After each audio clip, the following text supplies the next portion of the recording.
and welcome everyone to game number 2 of the Risk Management Summer Tournament. A whole bunch of old coworkers of mine sending me this, begging me to cast it, because I'm so generous. I decided to go ahead and watch these games between my former supervisor and coworker. These players were both present in the SC2 for Life Silver and Bronze League tournament, the first ever tournament that was casted by myself. We had some live grand finals with pizza and actual people watching. It was quite entertaining.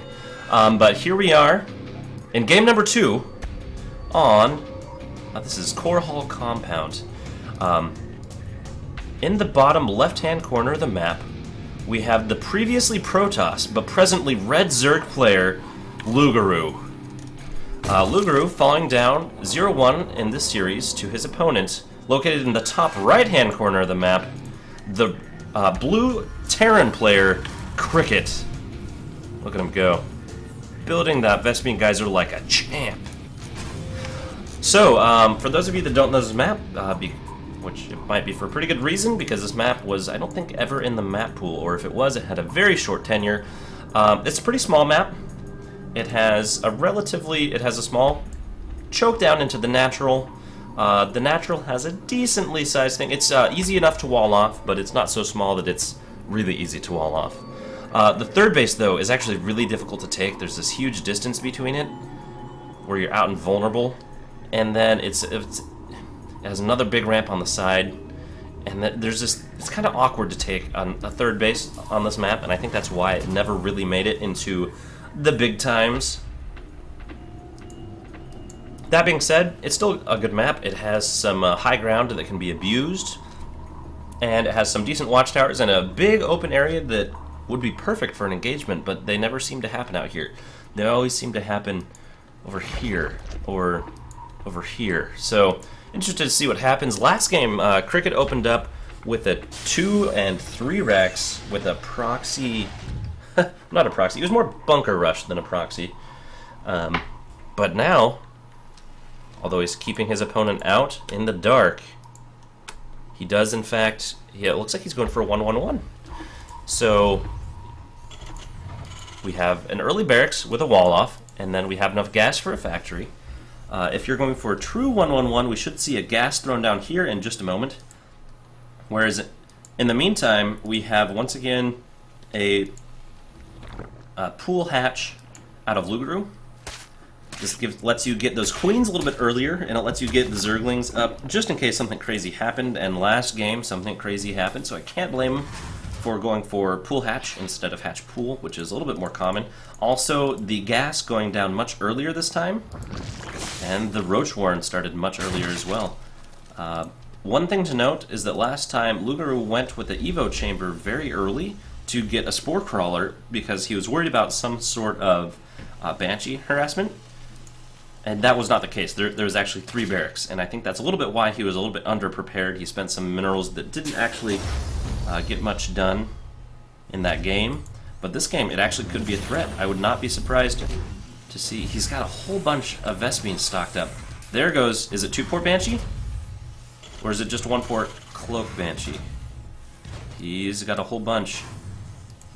I'm waiting to see it. We're going to have the Tech Lab here. It looks like he's going to do a liftoff and land. I would not be surprised at all to see this pop off. Go over here and get some Hellions coming out.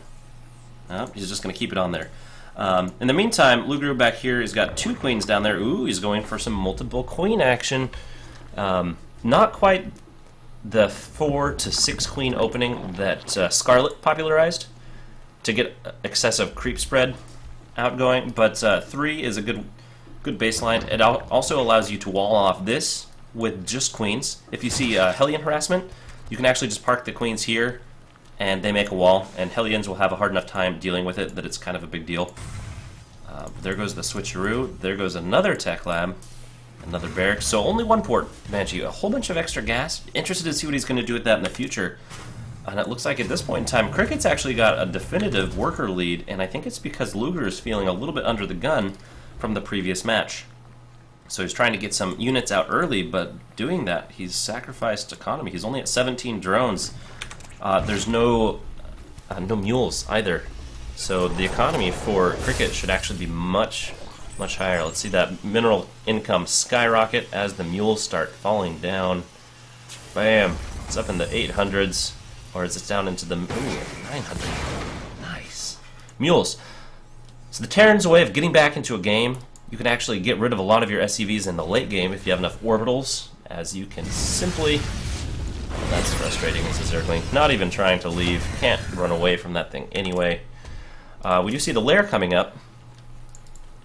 Still no speed, so slow links. Not going to have near as much time, near as hard of a time defending against everything that's coming out here. So, good job. Still keeping up decently on the injects. Not tons of energy on these queens. Could do a little bit better, but this time much better on the creep spread. And that's something that you really need to see out of a good Zerg player. Creep spread gives you vision, and it gives you speed advantage, something that you always want. However, here comes that Banshee. However, it does have cloak. It decides to go ahead and cloak. There are no overseers, but the lair is done, so he should be able to morph in an overseer here. Okay, there it is. And this is actually really like this. He should keep these here. He's trying to tank damage to give himself time. I actually would have preferred to see the roaches here taking the damage, as they're a lot easier to fix. Goes ahead. Roaches aren't easier to fix, but they have a lot more damage and they're cheaper than some of these other things. I'm glad that the spine crawler did not go down, but overall an excellent job dealing with that Banshee.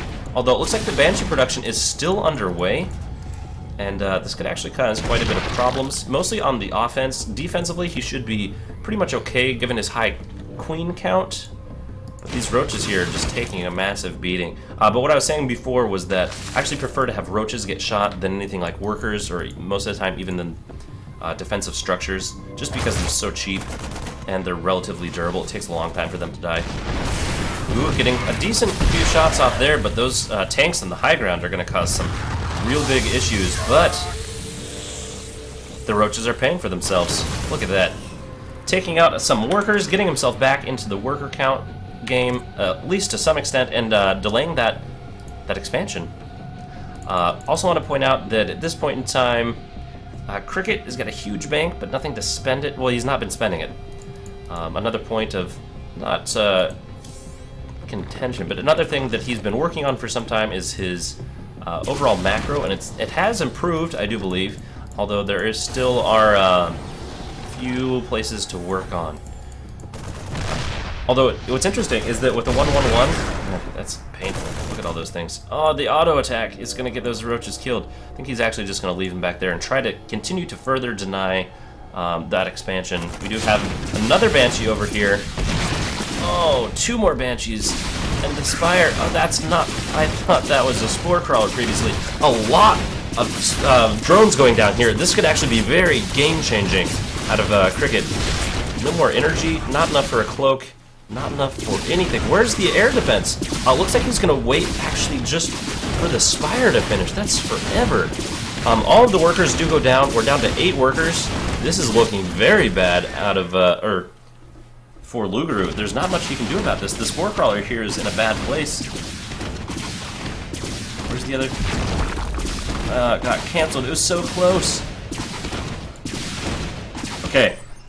Roaches here are gone. Defense from Cricket still in place. Advantage in the worker or in the food count, substantial. Cricket is doing excellent with these Banshees, getting the most work out of them. 13 kills. That's just so painful. Is he gonna lose it? I think he's gonna lose it. There it goes. Okay, so the Banshees have been cleaned up. There are still 10 harvesters on the map.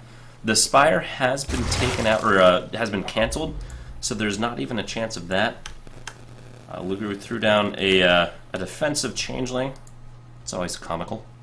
Very useful, though. You never know if their opponents are going to come into your main base and then say, it looks like this is an enemy base, and then the changeling says, no, it's fine, I've been here this whole time. You don't have to worry about it. We do see some drone production out of Lougarou. That's actually a good sign. But without the number of queens, without the number of larvae, he's going to have a little bit of a hard time getting much else done. Some more Banshees. The Banshees of this game being relentless. There is a Spore Crawler here. He should be able to micro these drones into these corners. or just have him get shot and die. That also works. But the Queen here getting a decent amount of damage. Looks like he will probably lose that Spore Crawler. Yep, there it goes. Oh, the Zerglings. They're just going to get mowed down as well. The Spire is coming up again. Where's the Spire? Where? Oh, it was at the very edge of my vision. So right here, Cricket's actually doing something really good. And that is, he's got a giant lead and he knows it, but he's not trying to go kill him right now. It's very easy to go and throw away an army. You do have a pretty decent army, but if this force here was caught by the army that is down here, it's actually conceivable that because of the reinforcement distance, if this was unsieged, he could actually take that out and still get himself back into this game. Instead, there are times when playing passive is totally the right choice, and you know that they have no workers left. You know you should be continuing to macro. The other thing, though, is that he should be making sure that he knows what in the world to do. Oh, there's no gas. Lougarou can't even build any Mutalisks. He's got no gas. You want to make sure that you defend against anything that could kill you. Mutas here could kill Cricket. There's no air defense here. There's lots of Marines, but nothing else. And just a few Marines, or Mutas, could actually keep all of these units back, at least contained, while Lougarou gets himself back into the game. The worker count is, wow, it's only off by 8 now. So macro, still something that we could work on, but at this point, Cricket's still double the army supply, or at least double the unit supply, almost doubled the army supply, and once again, a huge number of armor damaging units. Ooh, cool, I clicked on everything. And not that many here. We do have one Muta on the way. One Muta is just not enough to really do much, though. We have an engagement here. They are unsieged. He's going to be able to snipe. Oh, and now the siege tanks should siege, and that, I think, will actually be the end of that. And this Muta is going to be taken out by these Marines immediately. Oh, he needs to pull the Muta back. Oh. Whew. Okay, this is painful. The siege tanks are now sieged. This makes things very difficult. He's going to be scanning. He actually damaged his own units because they're standing right on top of things.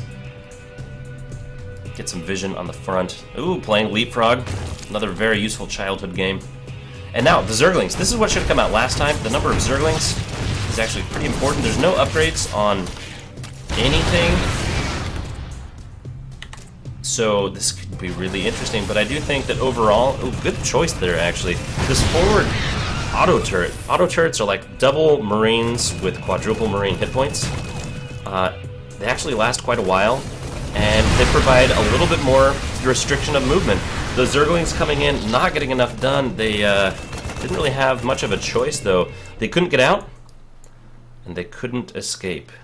And it looks like Cricket's going to go up very quick, 2-0 in this best-of-5 tournament. So we'll see what happens. There's still potentially 3 more games left, although this next round is match point. So congratulations, Cricket, moving up again, and Lougarou, better luck in the next game. I feel like overall, what ended up happening was the previous game you scouted and saw 1, maybe 2 racks, and then incorrectly interpreted it as a 1-1-1. In this game, you scouted the wall off with the 1 barracks and didn't get the 1-1-1.